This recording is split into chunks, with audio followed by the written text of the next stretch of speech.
സകലത്തിന്റെയും സൃഷ്ടാവും പിതാവുമായ ദൈവത്തിന്റെയും കർത്താവായ യേശുക്രിസ്തുവിന്റെയും നാമത്തിൽ ഏവർക്കും സ്നേഹവന്ദനം. ഇന്ന് ജൂലൈ 12.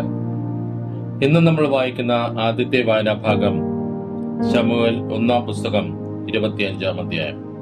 ശമൂവേൽ 1-ാം പുസ്തകം 25-ാം അധ്യായം 1-ാം വാക്യം മുതൽ. ശമൂവേൽ മരിച്ചു. ഇസ്രായേൽ ഒക്കെയും ഒരുമിച്ച് കൂടി അവനെക്കുറിച്ച് വിലപിച്ചു. റാമയിൽ അവന്റെ വീട്ടിനരികെ അവനെ അടക്കം ചെയ്തു. ദാവീദ് പുറപ്പെട്ട് പാരാൻ മരുഭൂമിയിൽ പോയി പാർത്തു. കർമ്മേലിൽ വ്യാപാരമുള്ള ഒരു മാവോന്യൻ ഉണ്ടായിരുന്നു. അവൻ മഹാധനികനായിരുന്നു. അവന് 3000 ചെമ്മരിയാടും 1000 കോലാടും ഉണ്ടായിരുന്നു. അവന് കർമ്മേലിൽ ആടുകളെ രോമം കത്തിരിക്കുന്ന അടിയന്തരം ഉണ്ടായിരുന്നു. അവന് നാബാൽ എന്നും അവന്റെ ഭാര്യയ്ക്ക് അബീഗയിൽ എന്നും പേർ. അവൾ നല്ല വിവേകമുള്ളവളും സുന്ദരിയും. അവനോ നിഷ്ഠൂരനും ദുഷ്കർമ്മിയും ആയിരുന്നു. അവൻ കാലേബ് വംശക്കാരനായിരുന്നു. നാബാലിന് ആടുകളെ രോമം കത്തിരിക്കുന്ന അടിയന്തരമുണ്ടെന്ന് ദാവീദ് മരുഭൂമിയിൽ കേട്ടു.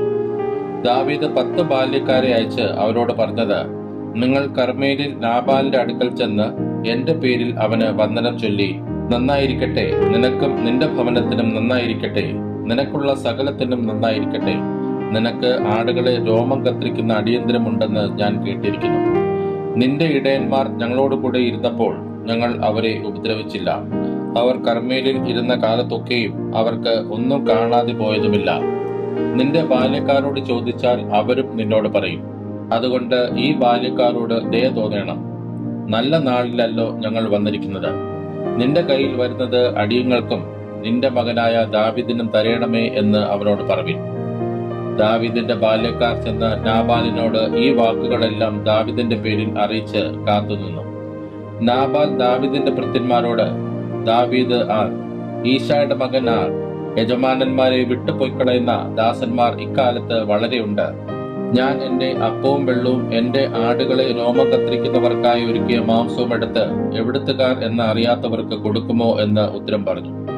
ദാവീദിന്റെ ബാല്യക്കാർ മടങ്ങിവന്ന് വിവരമൊക്കെയും അവനോട് അറിയിച്ചു. അപ്പോൾ ദാവീദ് തന്റെ ആളുകളോട്, എല്ലാവരും വാൾ അരക്കി കെട്ടിക്കൊള്ളുവിൻ എന്ന് പറഞ്ഞു. അവർ എല്ലാവരും വാൾ അരക്കി കെട്ടി. ദാവീദും വാൾ അരക്കി കെട്ടി. ഏകദേശം 400 പേർ ദാവീദിന്റെ പിന്നാലെ പുറപ്പെട്ടു പോയി. 200 പേർ സാമാനങ്ങളുടെ അടുക്കൽ പാർത്തു. എന്നാൽ ബാല്യക്കാരിൽ ഒരുത്തൻ നാബാലിന്റെ ഭാര്യയായ അബീഗയിലിനോട് പറഞ്ഞതെന്തെന്നാൽ, ദാവീദ് നമ്മുടെ യജമാനന് വന്ദനം ചൊല്ലുവാൻ മരുഭൂമിയിൽ നിന്ന് ദൂതന്മാരെ അയച്ചു. അവനോ അവരെ ശകാരിച്ച് അയച്ചു. എന്നാൽ ആ പുരുഷന്മാർ ഞങ്ങൾക്ക് ഏറ്റവും ഉപകാരമുള്ളവരായിരുന്നു. ഞങ്ങൾ വയലിൽ അവരുമായി സഹവാസം ചെയ്തിരുന്ന കാലത്തൊരിക്കലും അവർ ഞങ്ങളെ ഉപദ്രവിച്ചില്ല. ഞങ്ങൾക്ക് ഒന്നും കാണാതെ പോയതുമില്ല. ഞങ്ങൾ ആടുകളെ മേയിച്ചുകൊണ്ട് അവരോടുകൂടെ ആയിരുന്നപ്പോഴൊക്കെ രാവും പകലും അവർ ഞങ്ങൾക്ക് ഒരു മതിൽ ആയിരുന്നു. ആകയാൽ ഇപ്പോൾ ചെയ്യേണ്ടത് എന്തെന്ന് ആലോചിച്ചു നോക്കണം. നമ്മുടെ യജമാനനും അവന്റെ സകല ഭവനത്തിനും ദോഷം നിർണയിച്ചു പോയിരിക്കുന്നു. അവനോ ദുസ്വഭാവിയാകൊണ്ട് അവനോട് ആർക്കും ഒന്നും മിണ്ടിക്കൂടാ. ഉടനെ അബീഗയിൽ 200 അപ്പവും 2 തുരുത്തി വീഞ്ഞും പാകം ചെയ്ത 5 ആടും 5 പറ മലരും 100 ഉണക്കമുന്തിരിക്കുലയും 200 അത്തി അടയും എടുത്ത് കഴുതപ്പുറത്ത് കയറ്റി ബാല്യക്കാരോട്, നിങ്ങൾ എനിക്ക് മുമ്പായി പോകുവിൻ, ഞാൻ ഇതാ പിന്നാലെ വരുന്നു എന്ന് പറഞ്ഞു. തന്റെ ഭർത്താവായ നാബാലിനോട് അവൾ ഒന്നും അറിയിച്ചില്ല താനും. അവൾ കഴുതപ്പുറത്ത് കയറി മലയുടെ മറവിൽ കൂടി ഇറങ്ങിച്ചെല്ലുമ്പോൾ ഇതാ ദാവീദും അവന്റെ ആളുകളും അവളുടെ നേരെ വരുന്നു. അവൾ അവരെ എതിരേറ്റു. എന്നാൽ ദാവീദ്, മരുഭൂമിയിൽ അവന് ഉണ്ടായിരുന്നതൊക്കെയും ഞാൻ വെറുതെയല്ലോ കാത്തത്. അവന്റെ വക ഒന്നും കാണാതെ പോയതുമില്ല. അവനോ നന്മയ്ക്ക് പകരം എനിക്ക് തിന്മ ചെയ്തു. അവനുള്ള സകലത്തിലും പുരുഷപ്രജയായ ഒന്നിനെയെങ്കിലും പുലരും വരെ ഞാൻ ജീവനോടെ വച്ചേച്ചാൽ ദൈവം ദാവീദിന്റെ ശത്രുക്കൾക്ക് തക്കവണ്ണവും അധികവും ചെയ്യട്ടെ എന്ന് പറഞ്ഞിരുന്നു. അബീഗയിൽ ദാവീദിനെ കണ്ടപ്പോൾ ക്ഷണത്തിൽ കഴുതപ്പുറത്തു നിന്നിറങ്ങി ദാവീദിന്റെ മുമ്പിൽ സാഷ്ടാംഗം വീണ് നമസ്കരിച്ചു. അവൾ അവന്റെ കാൽക്കൽ വീണ് പറഞ്ഞത്, യജമാനനെ, കുറ്റം എന്റെ മേൽ ഇരിക്കട്ടെ. അടിയൻ ഒന്ന് ബോധിപ്പിച്ചു കൊള്ളട്ടെ. അടിയന്റെ വാക്കുകളെ കേൾക്കണമേ. ദുസ്വഭാവിയായ ഈ നാബാലിനെ യജമാനൻ ഗണ്യമാക്കരുതേ. അവൻ തന്റെ പേർ പോലെ തന്നെ ആകുന്നു. നാബാൽ എന്നല്ലോ അവന്റെ പേർ. ഭോഷത്വമത്രേ അവന്റെ പക്കലുള്ളത്. അടിയനോ യജമാനൻ അയച്ച ബാല്യക്കാരെ കണ്ടിരുന്നില്ല. ആകയാൽ യജമാനനെ, യഹോവയാണ്, നിന്നാണ് രക്തപാതകവും സ്വന്തം കൈയാൽ പ്രതികാരവും ചെയ്യാതെ വണ്ണം യഹോവ നിന്നെ തടുത്തിരിക്കുന്നു. നിന്റെ ശത്രുക്കളും യജമാനന് ദോഷം വിചാരിക്കുന്നവരും നാബാലിനെ പോലെ ആകട്ടെ. ഇപ്പോൾ യജമാനന്റെ അടുക്കൽ അടിയൻ കൊണ്ടുവന്നിരിക്കുന്ന ഈ കാഴ്ച യജമാനന്റെ പരിചാരകരായ ബാല്യക്കാർക്ക് ഇരിക്കട്ടെ. അടിയന്റെ കുറ്റം ക്ഷമിക്കണമേ. യഹോവ യജമാനന് സ്ഥിരമായ ഒരു ഭവനം പണിയും. യഹോവയുടെ യുദ്ധങ്ങളെയല്ലോ യജമാനൻ നടത്തുന്നത്. ആയുഷ്കാലത്ത് ഒരിക്കലും നിന്നിൽ ദോഷം കാണുകയില്ല. മനുഷ്യൻ നിന്നെ പിന്തുടർന്ന് നിനക്ക് ജീവഹാനി വരുത്തുവാൻ എഴുന്നേറ്റാലും യജമാനന്റെ പ്രാണൻ നിന്റെ ദൈവമായ യഹോവയുടെ പക്കൽ ജീവഭാണ്ഡത്തിൽ കെട്ടപ്പെട്ടിരിക്കും. നിന്റെ ശത്രുക്കളുടെ പ്രാണങ്ങളെയോ അവൻ കവിണയുടെ തടത്തിൽ നിന്ന് എന്ന പോലെ എറിഞ്ഞുകളയും. എന്നാൽ യഹോവ യജമാനന് വാഗ്ദാനം ചെയ്തിരിക്കുന്ന എല്ലാ നന്മയും നിവർത്തിച്ചു തന്ന് നിന്നെ ഇസ്രായേലിന് പ്രഭുവാക്കി വെക്കുമ്പോൾ അകാരണമായി രക്തം ചിന്നുകയും യജമാനൻ താൻ തന്നെ പ്രതികാരം നടത്തുകയും ചെയ്തു പോയി എന്നുള്ള ചഞ്ചലവും മനോവ്യതയും യജമാനന് ഉണ്ടാകുകയില്ല. എന്നാൽ യഹോവ യജമാനന് നന്മ ചെയ്യുമ്പോൾ അടിയനെയും ഓർത്തുകൊള്ളണമേ. ദാവീദ് അബീഗേലിനോട് പറഞ്ഞത്, എന്നെ എതിരേൽപ്പാൻ നിന്നെ ഇന്ന് അയച്ചിരിക്കുന്ന ഇസ്രായേലിന്റെ ദൈവമായ യഹോവയ്ക്ക് സ്തോത്രം. നിന്റെ വിവേകം സ്തുത്യം. രക്തപാതകവും സ്വന്തം കൈയാൽ പ്രതികാരം ചെയ്യാതെ വണ്ണം എന്നെ ഇന്ന് തടുത്തിരിക്കുന്ന നീയും അനുഗ്രഹിക്കപ്പെട്ടവൾ. നിന്നോട് ദോഷം ചെയ്യാതെ വണ്ണം എന്നെ തടുത്തിരിക്കുന്ന ഇസ്രായേലിന്റെ ദൈവമായ യഹോവയാണ്. നീ ബന്ധപ്പെട്ട് എന്നെ എതിരേറ്റ് വന്നിരുന്നില്ലെങ്കിൽ നേരം പുലരുമ്പോഴേക്കും പുരുഷപ്രജയൊന്നും നാബാലിന് ശേഷിക്കയില്ലായിരുന്നു. പിന്നെ അവൾ കൊണ്ടുവന്നത് ദാവീദ് അവളുടെ കയ്യിൽ നിന്ന് വാങ്ങി അവളോട്, സമാധാനത്തോടെ വീട്ടിലേക്ക് പോകാം. ഇതാ ഞാൻ നിന്റെ വാക്ക് കേട്ട് നിന്റെ മുഖം ആദരിച്ചിരിക്കുന്നു എന്ന് പറഞ്ഞു. അബീഗയിൽ നാബാലിന്റെ അടുക്കൽ എത്തിയപ്പോൾ അവൻ തന്റെ വീട്ടിൽ രാജവിരുന്ന് പോലെ ഒരു വിരുന്ന് കഴിക്കുന്നത് കണ്ടു. നാബാലിന്റെ ഹൃദയം ആനന്ദത്തിലായി അവന് നന്ന ലഹരി പിടിച്ചിരുന്നു. അതുകൊണ്ട് അവൾ നേരം വെളുക്കും വരെ വിവരം ഒന്നും അവനെ അറിയിച്ചില്ല. എന്നാൽ രാവിലെ നാബാലിന്റെ വീഞ്ഞിറങ്ങിയ ശേഷം അവന്റെ ഭാര്യ അവനോട് വിവരം അറിയിച്ചപ്പോൾ അവന്റെ ഹൃദയം അവന്റെ ഉള്ളിൽ നിർജീവമായി അവൻ കല്ലിച്ചുപോയി. 10 ദിവസം കഴിഞ്ഞ ശേഷം യഹോവ നാബാലിനെ ദണ്ഡിപ്പിച്ചു. അവൻ മരിച്ചുപോയി. നാബാൽ മരിച്ചു എന്ന് ദാവീദ് കേട്ടപ്പോൾ എന്നെ നിന്ദിച്ച നിന്ദയ്ക്കായിട്ട് നാബാലിനോട് വ്യവഹരിക്കുകയും തന്റെ ദാസനെ തിന്മ ചെയ്യാതെ വണ്ണം തടുക്കുകയും ചെയ്ത യഹോവയ്ക്ക് സ്തോത്രം. നാബാലിന്റെ ദുഷ്ടത യഹോവ അവന്റെ തലയിൽ തന്നെ വരുത്തിയിരിക്കുന്നു എന്ന് പറഞ്ഞു. പിന്നെ ദാവീദ് അബീഗയിലിനെ തനിക്ക് ഭാര്യയായി പരിഗ്രഹിക്കേണ്ടതിന് അവളോട് സംസാരിപ്പാൻ ആളയച്ചു. ദാവീദിന്റെ ഭൃത്യന്മാർ കർമ്മേലിൽ അബീഗയിലിന്റെ അടുക്കൽ ചെന്ന് അവളോട്, നീ ദാവീദിന് ഭാര്യയായി തീരുവാൻ നിന്നെ കൊണ്ടു ചെല്ലേണ്ടതിന് ഞങ്ങളെ അവൻ നിന്റെ അടുക്കൽ അയച്ചിരിക്കുന്നു എന്ന് പറഞ്ഞു. അവൾ എഴുന്നേറ്റ് നിലം വരെ തലകുനിച്ചു, ഇതാ അടിയൻ യജമാനന്റെ ദാസന്മാരുടെ കാലുകളെ കഴുകുന്ന ദാസി എന്ന് പറഞ്ഞു. ഉടനെ അബീഗയിൽ എഴുന്നേറ്റ് തന്റെ പരിചാരികളായ 5 ബാല്യക്കാരത്തികളുമായി കഴുത്തപ്പുറത്ത് കയറി ദാവീദിന്റെ ദൂതന്മാരോടുകൂടെ ചെന്ന് അവന് ഭാര്യയായി തീർന്നു. ഇസ്രായേലിൽ നിന്ന് ദാവീദ് അഹീനോവമിനെ കൊണ്ടുവന്നു. അവർ ഇരുവരും അവന്റെ ഭാര്യമാരായിരുന്നു. ശൗലോ തന്റെ മകളും ദാവീദിന്റെ ഭാര്യമായിരുന്ന മീഖളിനെ ഗില്ലീമനായ ലയീശിന്റെ മകൻ ഫൽത്തിക്ക് കൊടുത്തിരുന്നു. ഇന്ന് നമ്മൾ വായിക്കുന്ന രണ്ടാമത്തെ വായനാഭാഗം യിരെമ്യാ പ്രവാചകന്റെ പുസ്തകം 2-ാം അധ്യായം. യിരെമ്യാ പ്രവാചകന്റെ പുസ്തകം 2-ാം അധ്യായം 1-ാം വാക്യം മുതൽ. യഹോവയുടെ അരുളപ്പാട് എനിക്കുണ്ടായതെന്തെന്നാൽ, നീ ചെന്ന് യെരൂശലേം കേൾക്കെ വിളിച്ചു പറയേണ്ടത്, യഹോവ ഇപ്രകാരം അരുളി ചെയ്യുന്നു, മരുഭൂമിയിൽ വിതയ്ക്കാത്ത ദേശത്ത് തന്നെ നീ എന്നെ അനുഗമിച്ചു നടന്ന നിന്റെ യൗവനത്തിലെ ഭക്തിയും വിവാഹം നിശ്ചയിച്ച കാലത്തിലെ സ്നേഹവും ഞാൻ ഓർക്കുന്നു. ഇസ്രായേൽ യഹോവയ്ക്ക് വിശുദ്ധവും അവന്റെ വിളവിന്റെ ആദ്യ ഫലവും ആകുന്നു. അവനെ തിന്നുകളയുന്നവരൊക്കെയും കുറ്റക്കാരായി തീരും. അവർക്ക് ദോഷം വന്നു ഭവിക്കും എന്നായിരുന്നു യഹോവയുടെ അരുളപ്പാട്. യാക്കോബ് ഗൃഹവും ഇസ്രായേൽ ഗൃഹത്തിലെ സകല വംശങ്ങളുമായുള്ളവരെ, യഹോവയുടെ അരുളപ്പാട് കേട്ടുകൊള്ളുവിൻ. യഹോവ ഇപ്രകാരം അരുളി ചെയ്യുന്നു, നിങ്ങളുടെ പിതാക്കന്മാർ എന്നെ വിട്ടകന്ന് മിഥ്യാമൂർത്തികളോട് ചേർന്ന് വ്യർത്ഥന്മാർ ആയിത്തീരുവാൻ തക്കവണ്ണം അവർ എന്നിൽ എന്തൊരു അന്യായം കണ്ടു. ഞങ്ങളെ മിസ്രയീം ദേശത്ത് നിന്ന് പുറപ്പെടുവിച്ച് പാഴ്നിലവും കുഴികളുമുള്ള ദേശമായി, വരൾച്ചയും കൂരിരുളുമുള്ള ദേശമായി, മനുഷ്യസഞ്ചാരമോ ആൾപ്പാർപ്പോ ഇല്ലാത്ത ദേശമായ മരുഭൂമിയിൽ കൂടി ഞങ്ങളെ നടത്തിക്കൊണ്ടുവന്ന യഹോവ എവിടെയെന്ന് അവർ ചോദിച്ചില്ല.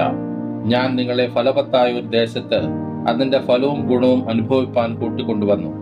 എന്നാൽ അവിടെ എത്തിയ ശേഷം നിങ്ങൾ എന്റെ ദേശത്തെ അശുദ്ധമാക്കി എന്റെ അവകാശത്തെ അറപ്പാക്കി കളഞ്ഞു. യഹോവ എവിടെയെന്ന് പുരോഹിതന്മാർ അന്വേഷിച്ചില്ല. ന്യായപ്രമാണജ്ഞന്മാർ എന്നെ അറിഞ്ഞില്ല. ഇടയന്മാർ എന്നോട് അതിക്രമം ചെയ്തു. പ്രവാചകന്മാർ ബാൽ മുഖാന്തരം പ്രവചിച്ചു. പ്രയോജനമില്ലാത്തവയോട് ചേർന്ന് നടന്നു. അതുകൊണ്ട് ഞാൻ ഇനിയും നിങ്ങളോട് വ്യവഹരിക്കും, നിങ്ങളുടെ മക്കളുടെ മക്കളോടും ഞാൻ വ്യവഹരിക്കും എന്ന് യഹോവയുടെ അരുളപ്പാട്. നിങ്ങൾ കിത്തീരുടെ ദ്വീപുകളിലേക്ക് കടന്നു ചെന്ന് നോക്കുവിൻ. കേദാരിലേക്ക് ആളയച്ച് നല്ലവണ്ണം അന്വേഷിച്ച് ഇതുപോലെ സംഭവിച്ചിട്ടുണ്ടോ എന്ന് നോക്കുവിൻ. ഒരു ജാതി തന്റെ ദേവന്മാരെ മാറ്റിയിട്ടുണ്ടോ? അവ ദേവന്മാരല്ല താനും. എന്നാൽ എന്റെ ജനം തന്റെ മഹത്വമായവനെ പ്രയോജനമില്ലാത്തതിന് പകരം മാറ്റിക്കളഞ്ഞിരിക്കുന്നു. ആകാശമേ, ഇതിങ്കൽ വിസ്മയിച്ച് ഭ്രമിച്ച് ഏറ്റവും സ്തംഭിച്ചു പോക എന്ന് യഹോവയുടെ അരുളപ്പാട്. എന്റെ ജനം രണ്ട് ദോഷം ചെയ്തിരിക്കുന്നു. അവർ ജീവജലത്തിന്റെ ഉറവായ എന്നെ ഉപേക്ഷിച്ച് വെള്ളമില്ലാത്ത കിണറുകളെ, പൊട്ടക്കിണറുകളെ തന്നെ കുഴിച്ചിരിക്കുന്നു. ഇസ്രായേൽ ദാസനോ വീട്ടിൽ പിറന്ന അടിമയോ അവൻ കവർച്ചയായി തീർന്നിരിക്കുന്നതെന്ത്?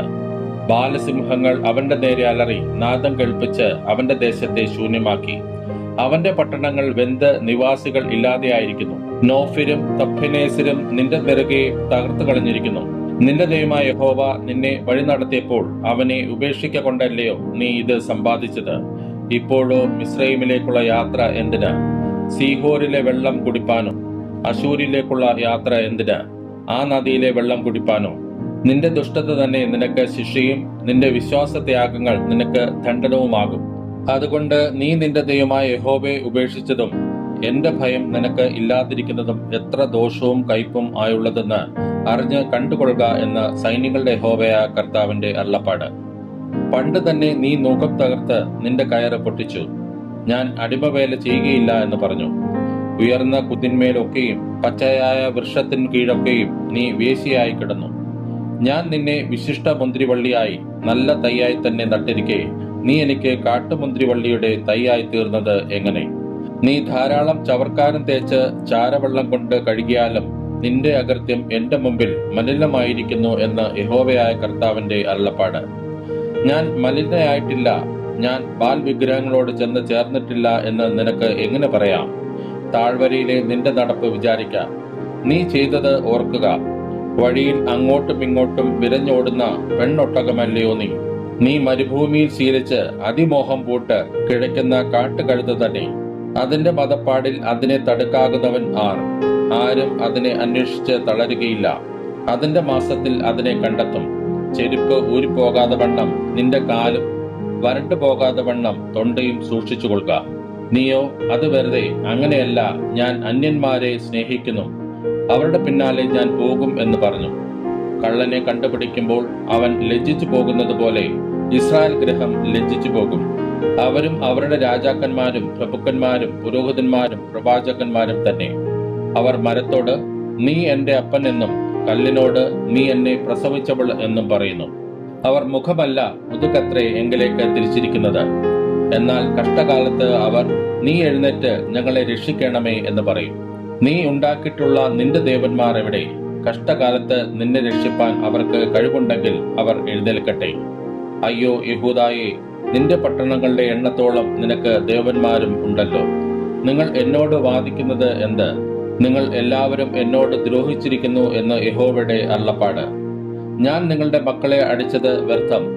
അവർ ബുദ്ധി പഠിച്ചില്ല. നശിപ്പിക്കുന്ന സിംഹത്തെ പോലെ നിങ്ങളുടെ വാൾ തന്നെ നിങ്ങളുടെ പ്രവാചകന്മാരെ തിന്നുകളഞ്ഞു. ഇപ്പോഴത്തെ തലമുറയായുള്ളവേ, യഹോവയുടെ അരുളപ്പാട് കേൾപ്പിൻ. ഞാൻ ഇസ്രായേലിന് ഒരു മരുഭൂമിയായിരുന്നുവോ, അന്ധകാര പ്രദേശമായിരുന്നുവോ? ഞങ്ങൾ കെട്ടഴിഞ്ഞു നടക്കുന്നു, ഇനി നിന്റെ അടുക്കൽ വരികയില്ല എന്ന് എന്റെ ജനം പറയുന്നത് എന്ത്?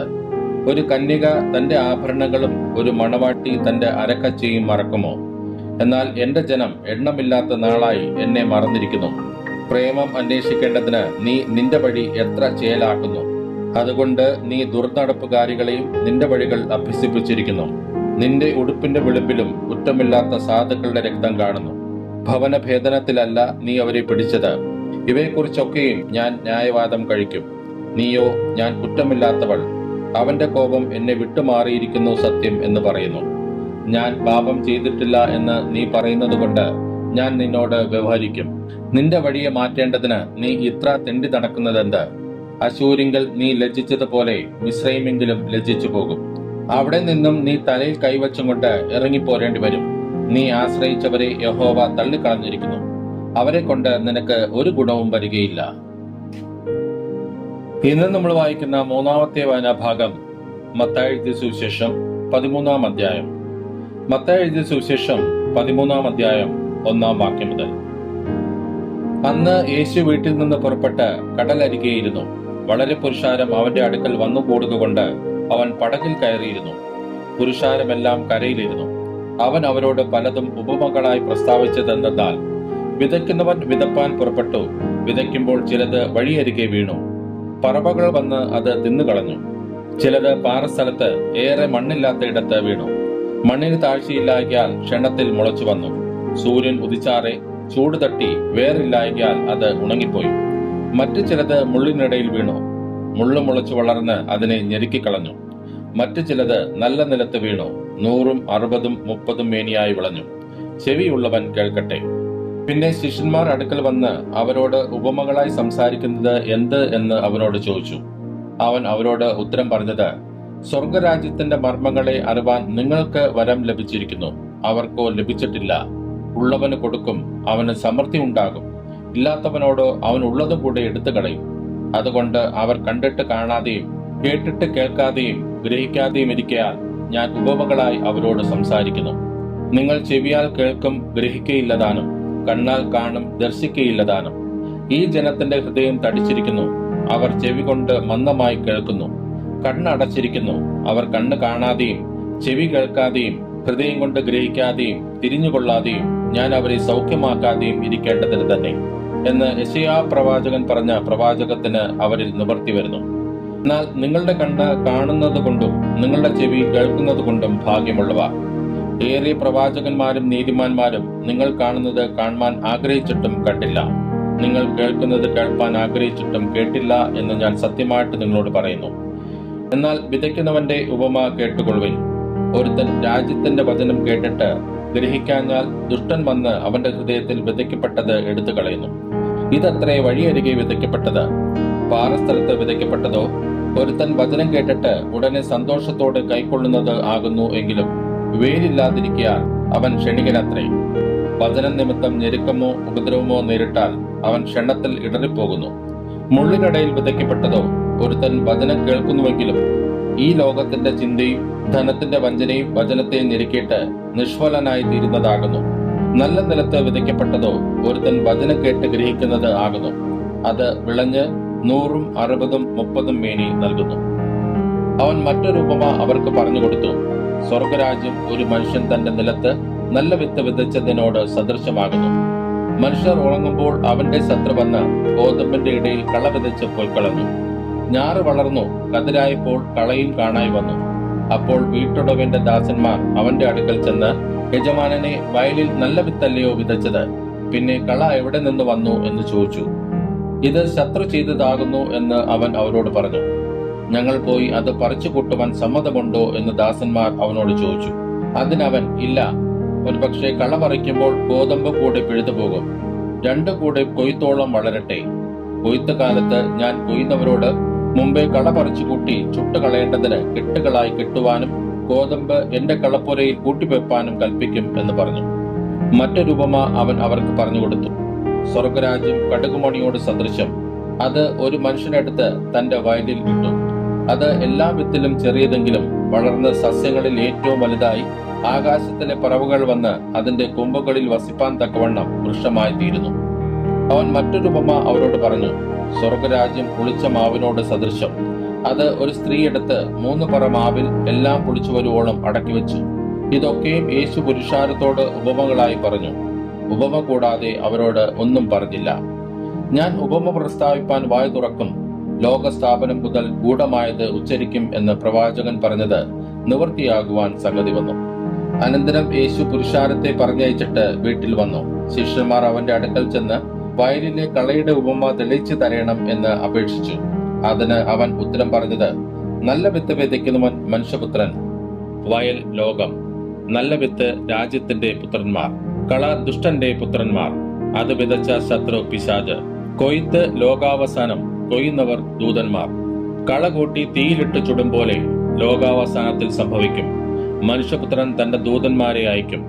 അവർ അവന്റെ രാജ്യത്തിൽ നിന്ന് എല്ലാ ഇടർച്ചകളെയും അധർമ്മം പ്രവർത്തിക്കുന്നവരെയും കൂട്ടിച്ചേർത്ത് തീച്ചൂളയിൽ ഇട്ടുകളയും. അവിടെ കരച്ചിലും പല്ലുകടിയും ഉണ്ടാകും. അന്ന് നീതിമാന്മാർ തങ്ങളുടെ പിതാവിന്റെ രാജ്യത്തിൽ സൂര്യനെ പോലെ പ്രകാശിക്കും. ചെവിയുള്ളവൻ കേൾക്കട്ടെ. സ്വർഗരാജ്യം വയലിൽ ഒളിച്ചുവെച്ച നിധിയോട് സദൃശം. അത് ഒരു മനുഷ്യൻ കണ്ട് മറച്ചിട്ട് തന്റെ സന്തോഷത്താൽ ചെന്ന് തനിക്കുള്ളതൊക്കെയും വിറ്റ് ആ വയൽ വാങ്ങി. പിന്നെയും സ്വർഗരാജ്യം നല്ല മുത്ത് അന്വേഷിക്കുന്ന ഒരു വ്യാപാരിയോട് സദൃശം. അവൻ വിലയേറിയ ഒരു മുത്ത് കണ്ടെത്തിയാറെ ചെന്ന് തനിക്കുള്ളതൊക്കെയും വിറ്റ് അത് വാങ്ങി.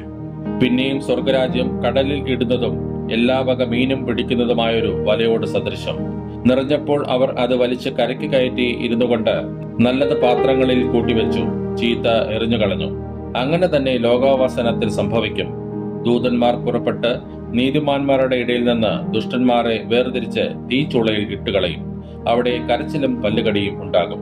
ഇതെല്ലാം ഗ്രഹിച്ചുവോ എന്നതിന് അവർ ഉവ്വ് എന്ന് പറഞ്ഞു. അവൻ അവരോട്, അതുകൊണ്ട് സ്വർഗരാജ്യത്തിന് ശിഷ്യനായി തീർന്ന ഏത് ശാസ്ത്രിയും തന്റെ നിക്ഷേപത്തിൽ നിന്ന് പുതിയതും പഴയതും എടുത്തു കൊടുക്കുന്ന ഒരു വീട്ടുടയവനോട് സദൃശനാകുന്നു എന്ന് പറഞ്ഞു. ഈ ഉപമകളെ പറഞ്ഞു തീർന്ന ശേഷം യേശു അവിടം വിട്ട് തന്റെ പിതൃനഗരത്തിൽ വന്നു. അവിടെ പള്ളിയിൽ അവരെ ഉപദേശിച്ചു. അവർ വിസ്മയിച്ചു, ഇവന് ഈ ജ്ഞാനവും വീര്യപ്രവൃത്തികളും എവിടെ നിന്ന്? ഇവൻ തച്ചന്റെ മകനല്ലയോ? ഇവന്റെ അമ്മ മറിയ എന്നവളല്ലയോ? ഇവന്റെ സഹോദരന്മാർ യാക്കോബ്, യോസെ, ശിമോൻ, യൂദ എന്നിവർ അല്ലയോ? ഇവന്റെ സഹോദരികളുമെല്ലാം നമ്മോട് കൂടെ ഇല്ലയോ? ഇവന് ഇതൊക്കെയും എവിടെ നിന്ന് എന്ന് പറഞ്ഞ് അവങ്കൽ ഇടറിപ്പോയി. യേശു അവരോട്, ഒരു പ്രവാചകൻ തന്റെ പിതൃനഗരത്തിലും സ്വന്തം ഭവനത്തിലുമല്ലാതെ ബഹുമാനമില്ലാത്തവൻ അല്ല എന്ന് പറഞ്ഞു. അവരുടെ അവിശ്വാസ നിമിത്തം അവിടെ വളരെ വീര്യപ്രവൃത്തികൾ ചെയ്തില്ല. ഇന്ന് നമ്മൾ വായിച്ചു കേട്ട ഈ വേദഭാഗങ്ങളാൽ പിതാവായ ദൈവത്തെങ്കിൽ നിന്നും കർത്താവായ ക്രിസ്തുയേശുവിങ്കിൽ നിന്നും ഏവർക്കും കൃപയും കനിവും സമാധാനവും ഉണ്ടാകട്ടെ. ആമേൻ.